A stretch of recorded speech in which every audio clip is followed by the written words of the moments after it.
So there are Iranian media reports. We want to be very careful because, again, this could just be propaganda. Nothing confirmed here. But Alex just told me that actually Israel issued warnings last night to Iranians not to use the rail system. And there are reports coming out of Iran of explosions this morning in Iran. What do you got? Two developments. Yes, one would be the reports from Iranian media that the rail infrastructure is being hit. That was warned. Israel did put out that warning last night. That appears, per Iranian media, to be happening. The other is some explosions reported, again, by Iranian media, not confirmed by the Pentagon yet, of explosions on Karg Island, which, of course, is the hub of Iran's oil and energy production facility. It's not clear what is hit. There are military installations on that island. It's possible that's the target rather than the energy infrastructure itself. We do not know yet. But what we do know is that Qatar's foreign minister's office their spokesperson just put out a statement saying, we're close to the point where the situation in the region could spiral out of control. So that is certainly an ominous warning there from the region with reports of explosions well ahead of the deadline that President Trump had set. So, Admiral Kirby, we were just talking before the top of the hour about how Dr. Brzezinski had issued a warning back in 2012 that if you attack Iran won't be able to beat you militarily, but they'll close the straits and they will set, as he said, Bahrain and other Gulf neighbors on fire. And it appears that hasn't quite happened yet. But real fear this morning out of Qatar that's exactly what may happen next, that this situation is about to spiral out of control. Talk about the risk of going after energy infrastructure in Iran and the blowback, not because we care about the mullah's feelings or because we care about the Revolutionary Guard's feelings, but because we're worried about the blowback to our allies in the region and to America. Well, that's just exactly it. It is about the blowback that Iran is still capable of implementing, and we've seen that just in the last few days. They're going after the energy infrastructure and sites like that of some of the Gulf allies. And so because it's a global market, everybody suffers here when Iran still has the capability to conduct these strikes. And they don't have to be massive strikes, Joe. I mean, a single drone or a single missile can get through and can disrupt the energy flow all throughout the region, even if they're just hitting a couple of sites here and there. And they still have that capability. The U.S. military has degraded an awful lot of Iran's offensive weapons, but they haven't gotten everything. The Iranians knew this was coming. They buried a lot of stuff, and they can do things from mobile launchers very, very quickly and then hide them again. They're still preserving that capability, and I think they're going to continue to do that, to play for time.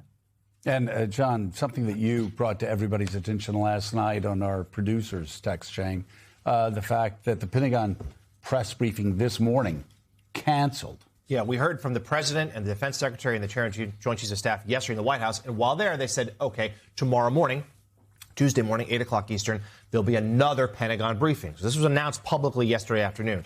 Last night, it was quietly pulled down. They said it was canceled. So if we were to reading some tea leaves here, that could be because they've accelerated the timetable of these airstrikes. We don't know that yet. But that's another, certainly a clear sign.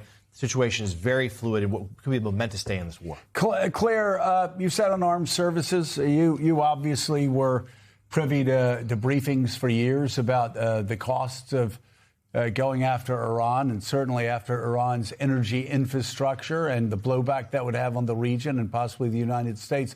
What are your thoughts this morning? What does the United States need to do to reopen the straits and to bring our troops home?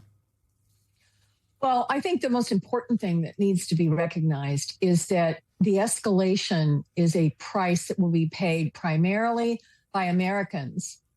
And the result of the escalation will benefit those people that are a danger to the values of our country, like Putin.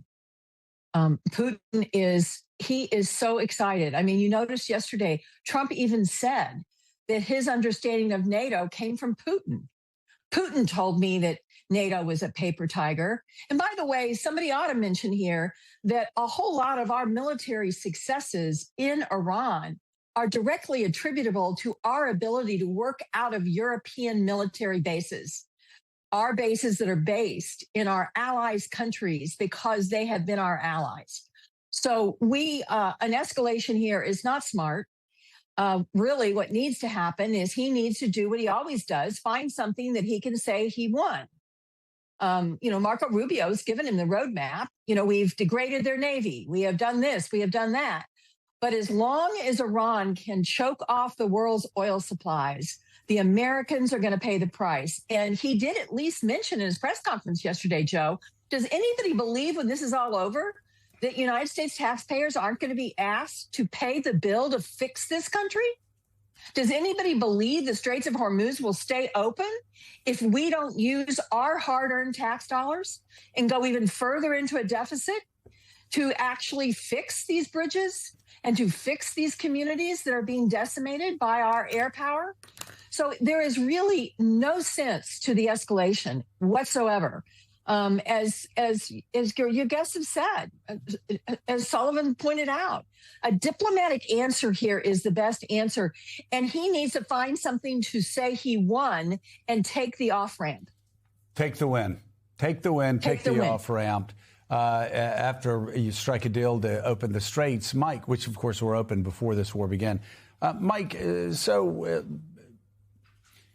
last hour, Jake Sullivan was talking about how we have a lot of interest across the globe. We're worried about China. We're worried. Other presidents worry about Russia. Not this one, but other presidents worry about Russia. We have a lot of things on our plate. The Revolutionary Guard has one: survival. And just like people used to love coming on our show, and I remember back in 2007, 2008 saying, you talk to somebody in Afghanistan, they say, you've got the weapons, we've got the time. We're just going to sit and wait you out.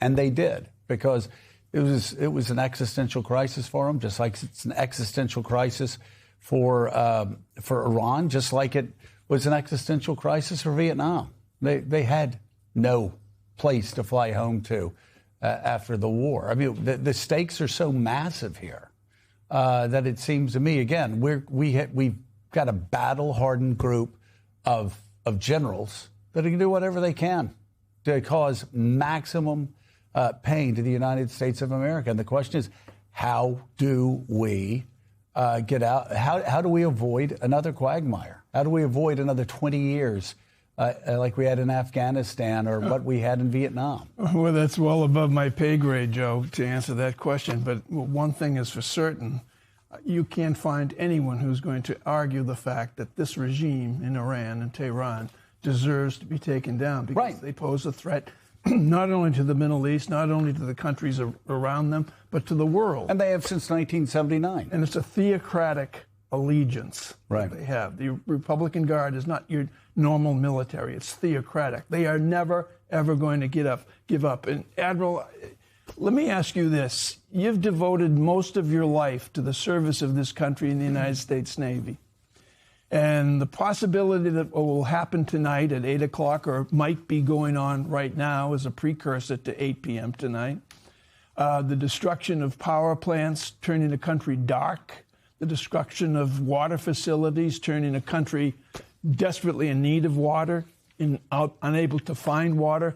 What do you think that does to the enhanced and legitimate reputation of our great United States military and the spine of what America represents and has represented to the world for generations? What does that do potentially to our reputation?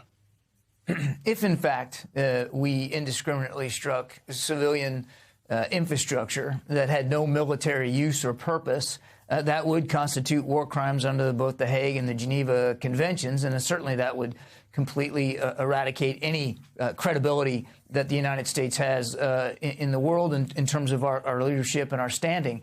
But I really don't think, well, let me say, my expectation is that the military leaders, General Kane, Admiral Cooper, they know well those two conventions, and they know well where the lines are in terms of international humanitarian law.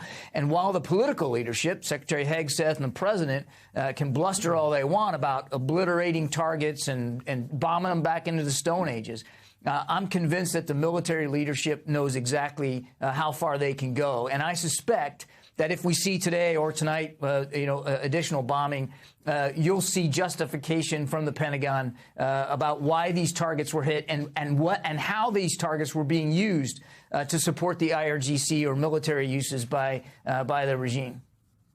Admiral, we don't know exactly what Iran's capability still is to retaliate, but they seem to have some. Lay out for us what kind of a retaliation you might see. And even if there is no retaliation and you're dealing with a country that is being forced to collapse because of attacks on its infrastructure, presumably that brings with it risk of refugee flows, internal strife, a country that is not governable, which could in and of itself have enormous implications for the region, couldn't it?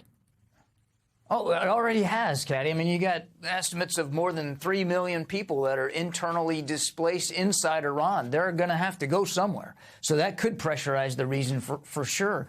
But I think if, in fact, we're going to look at a bombing campaign tonight, the Iranians will hunker down. They'll do the best they can to thwart it, but their air defenses are pretty minimal at this point. What they have done and done well is squirrel away assets so that they can continue to retaliate and draw this conflict out. And I think that that's exactly what would happen in the wake of another bombing campaign. They'll wait their time and then they'll continue to strike at civilian targets in the region. And I think they will continue to make sure that the strait remains closed to any traffic they don't want to see go through it. And they don't need a lot to do that, Caddy. I mean, all it takes is one drone. All it takes is one mine in the strait to shut it down completely. It is, in fact, you don't even need weapons. You can just do it through fear alone. And as we've been talking about earlier, just a single drone or a single missile hit on some energy infrastructure in Saudi Arabia, Qatar, Bahrain, UAE, again, is enough to continue the turmoil and the chaos in the region. And Iran doesn't have to win militarily to win strategically in this conflict. Right. So as we sit here,